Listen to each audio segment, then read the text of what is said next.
In this video, we'll take a closer look at the third and last type of approach shot, the topspin approach. So in this exchange between Grosjean and Monfils, we see a potential approach shot here by Monfils, but he's hesitant and does not approach the net.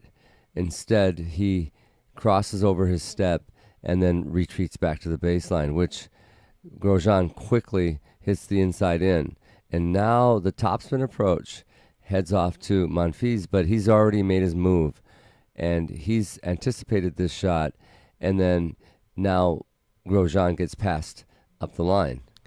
This short one-handed backhand chip is the same shot Federer uses, which almost seems to entice or bait his opponents to come into the net. But Monfils doesn't bite, and he chooses to win this point the hard way. This is a tough way to earn a living, but Monfils, like Nadal, is willing to use his athleticism to run down balls and make these spectacular passing shots. It's tough to tell from this viewpoint, but the topspin approach does have its drawbacks.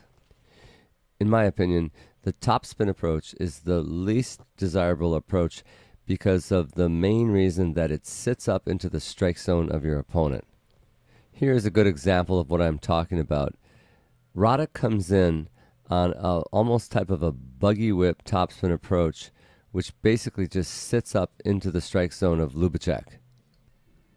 If you look closely, he's almost better off not running around his backhand to hit this forehand, and instead just hit his normal one-handed backhand slice up the line. Andy has always had trouble approaching on the forehand side, and this is because he doesn't change his grip. A grip change to a continental grip for an underspin approach, or even a Eastern forehand grip change for a flat drive, would be a better choice. Again, the problem here is not in the placement or direction of the approach. It's the fact that you never want your opponent to have a ball hit right in their strike zone on a passing shot. Unfortunately, the topspin approach does just that. It sits up in the wheelhouse of your opponent, and you are setting yourself up for a cross-court or down-the-line passing shot.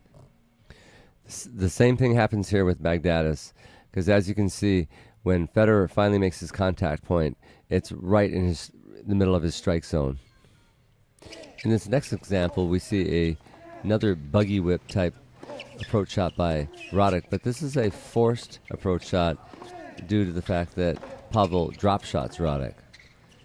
But again, and the jury is still out, is this the best type of approach shot for this particular situation?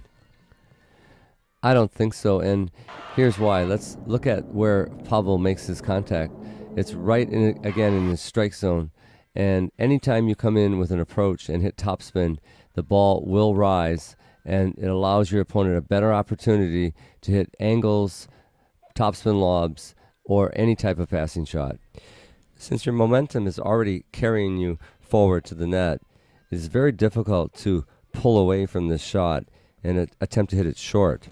But that's exactly what you have to do. The same thing happens here to Blake as he runs through the approach shot as opposed to running up to the approach shot and hitting the ball. Synchronizing your weight transfer and timing this shot is what makes the approach shot the most difficult shot in the game. So in conclusion, I would scrap the topspin approach and stick with learning the flat or underspin approach.